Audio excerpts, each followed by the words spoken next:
Hello everyone, my name is Xiaoping. I'm the Managing Director of XP Education. Now today I want to bring you guys a first lecture series about Lecture 7, which is on the labour market. Now, essentially what I'm trying to do here today is pretty much go through all the major elements, what I think is important, and also to cover what exactly is a labour force. Now, when we characterize what exactly is a labour market, it is always good to make sure that you guys draw a diagram, yes? So on the x-axis, we have the number of workers, and on the vertical axis is where we have the wages, okay?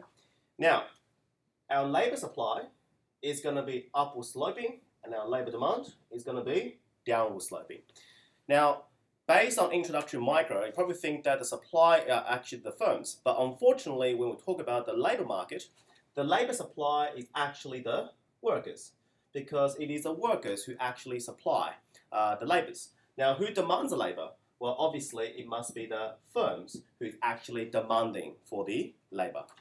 Now, the next particular point I want to cover that is important in Lecture 7 is that what exactly constitutes a labour force?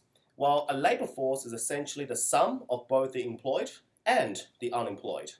Now, what exactly is this labour force participation rate? Well, the labour force participation rate is essentially the percentage of the working population that is in the labour force. So essentially, if you want to think about it, is that if I have the population and then we have the number unemployed plus the employed, then this percentage will give us the actual participation rate, okay? Now, the next most important concept as part of this Lecture 7 is about this discouraged worker hypothesis. Okay, now what exactly is this discouraged labour worker hypothesis? Okay, so we call this the discouraged worker hypothesis, okay? Now, the discouraged worker hypothesis goes like this. Now, whenever the economy is actually booming, yes, for example, is actually expanding, yes? Now we know that if the economy is booming, then obviously we expect that the unemployment rate will actually decrease, yes? Now what this means is that because the firms are being so productive and obviously they need a lot more workers, so a lot more of these workers are being pulled from this unemployment pool. However, from the empirical studies, what we found is that whenever there is at the initiation of the particular boom, the unemployment rate actually increases. Now, what caused that? Now, here comes the discouraged hypothesis. The idea is that if you are a worker, yes? Now, obviously, if you are not looking for a job, if you're not actively seeking for a job, then you are not considered to be part of the labour force. Now, for example, imagine you are a graduate from a top-tier university. Now, after attaining your degree, now, you're looking for jobs, so you submitted about 1,000 applications. And unfortunately, nobody returned to you, and obviously you feel sad. Now, after a while, you submit the next 1,000 applications to the mid-tier firms, and again, nobody give you back an answer, and again, no interviews. Now, what this means is that after 2,000 applications, you will feel discouraged, because obviously nobody wants you, and after 3 years of university degree, you can't get anywhere, yes? Now, if you're discouraged, this means that you'll be sitting in your house, maybe drinking Pepsi and playing your PlayStation. Now, if you're not looking for a job, then you're no longer part of this unemployment pool. Now, what this means is that if the economy is finally booming again, now imagine one day you are sitting on your couch, yes? Now, what this means is that you're watching TV and the news reporter goes like this. The Australian economy has rebounded and the growth is so large and the firms is hiring more and more workers. Now, at that time, you feel this burning sensation in your heart because you see this light at the end of the tunnel and it's like, oh God, my hope is coming back up. Now, what this means is that if you're part of this discouraged labour force, and again, once you start looking for a job, this means that you'll come back to this unemployment pool. Now, that explains this empirical evidence is that even when the economy is booming, the unemployment actually initially increases is because of this discouraged worker hypothesis, whereby all these previously discouraged workers now come back and try to look for jobs. Okay? Now, finally, what is the next important element from Lecture 7? Well, there are three different types of unemployment.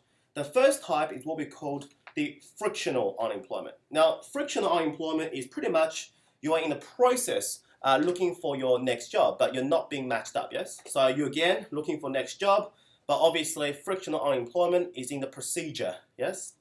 Now, the second concept is what we call the structural unemployment. Now, structural unemployment is because the unemployment resulted from skill mismatch, yes? Now, think about your parents' generation. Now, a lot of them don't have any training in computer literacy. Now, what this means is that when there is an economic boom and all these companies are looking for workers, now obviously if you have no language skills, if you have no computer skills, then obviously you belong to this structural unemployment because of this skill mismatch, yes? And finally, the last concept is what we call this cyclical unemployment. Now, what exactly is a cyclical unemployment? Well, essentially it is a difference between the actual unemployment and the natural rate of unemployment. So from a statistical perspective, it's just your U minus your U star, yes? So the difference between the actual unemployment, take away the natural rate of unemployment.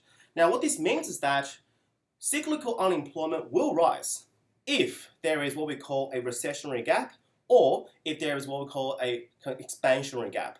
Now the best way to characterize that is to use the Okun's equation. Now the final part is what exactly is the Okun's relationship. Now the Okun's relationship goes as follows. Y minus Y star divided by Y star is equal to negative beta U minus U star, yes? So the Okun's relationship characterizes the difference or the relationship between the output gap versus the unemployment gap. Now more specifically, if our output is more than the Y star, yes? This is classified as what we call an expansionary output gap because the output is obviously more than the potential. Now what this means is that because of this negative sign, this means that U must be smaller than U star, okay? Now, if output is going to be equal to Y star, this means that U will be equal to U star, yes? And finally, if the actual output is going to be smaller than Y star, this means that we're going to have a recessionary output gap. Now what this means is that if I have a recessionary output gap, then the unemployment must be greater than the natural rate of unemployment. Now, essentially, these are the key points which covers in terms of Lecture 7.